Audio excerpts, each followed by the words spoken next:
दोस्तों, बिहार चुनाव 2025 में इस बार जो नज़ारे देखने को मिल रहे हैं वो राजनीति से ज्यादा एक फिल्मी कहानी जैसे लग रहे हैं। कहीं नामांकन के वक्त ही उम्मीदवार गिरफ्तार हो जा रहे हैं, तो कहीं पति पत्नी और पिता पुत्र एक दूसरे के खिलाफ मैदान में उतर गए हैं। आखिर ये बिहार की सियासत है या फिर प्रेम युद्ध का नया अध्याय?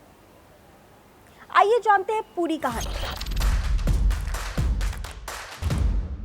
नमस्कार, मैं हूं आपकी दोस्त दिव्या सिंह और आप देख रहे हैं हमरा बिहार, बिहार की सियासत का सबसे भरोसेमंद प्लेटफॉर्म। आज हम दो ऐसी खबरों पे बात करेंगे जो इस चुनाव को और भी रोचक बना रही है।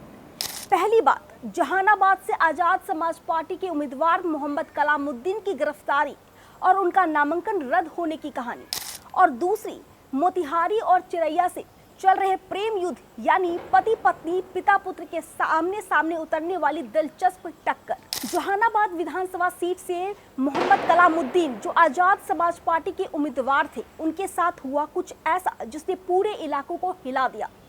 नामांकन के दिन यानी 20 अक्टूबर को ही पुलिस ने उन्हें गिरफ्तार कर लिया।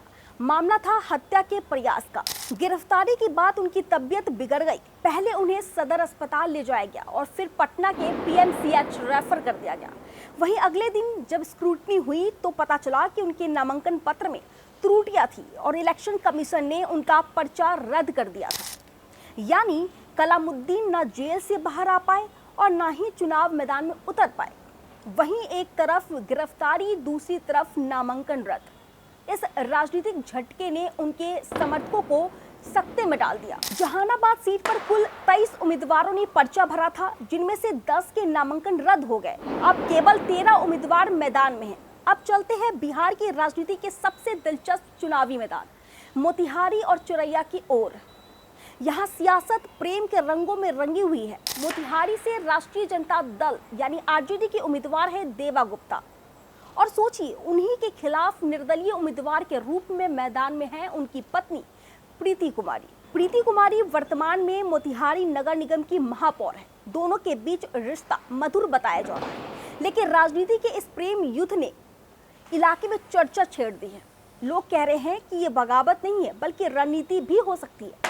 क्या पति पत्नी मिलकर सीट सुरक्षित करने का प्लान बी खेल रहे हैं? इसी तरह चिरैया विधानसभा में भी पिता पुत्र आमने सामने हैं।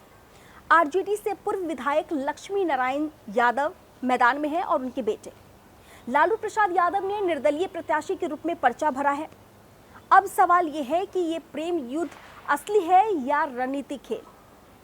क्या ये सीट बचाने की राजनीति है या परिवार का सम्मान दांव पे लगाने की कहानी? राजनीतिक जानकारों का कहना है कि इस बार बिहार चुनाव में गठबंधन की अंदरूनी कलह और टिकट बंटवारे की नाराजगी से ऐसे कई प्रेम युद्ध देखने को मिल रहे हैं। कई नेताओं ने अपने स्वजनों को बैकअप उम्मीदवार के रूप में उतारा है ताकि परिस्थिति बिगड़ने पर उनकी पकड़ ढीली न पड़े। पूर्वी चंपारण की 12 विधानसभा सीटों पर कई निर्दलीय ऐसे हैं जो वास्तव में गठबंधन की अंदरूनी चालों का हिस्सा बताए जा रहे हैं।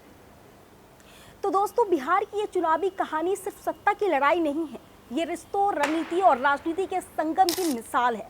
जहां कहीं गिरफ्तारी और हार की कहानी है, तो वहीं कहीं पति पत्नी और पिता पुत्र की जंग देखने लायक बन चुकी है। आपको क्या लगता है, ये प्रेम युद्ध बिहार की जनता को क्या संदेश देगा? कमेंट में लिखिए अपनी राय, वीडियो को शेयर कीजिए और देखते रहिए हमरा बिहार, क्योंकि यहाँ मिलती है बिहार की हर राजनीतिक खबर सबसे पहले और सबसे सटीक तरीके से। धन्यवाद।